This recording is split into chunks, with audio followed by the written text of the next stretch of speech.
បងក៏មិនតងបើអូនទៅហើយក៏ទៅចោះក្រនៅអាឡោះនៅអាឡ័យថ្ងៃដែលយើងផ្ដើអនុសាកន្លងមកហើយនឹងងកាលនៅវិទ្យាល័យ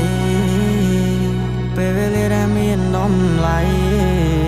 ដល់ឥឡូវក៏នៅស្រមៃវាសយាដែលមិនប្រាថ្នាអ្នកថ្មី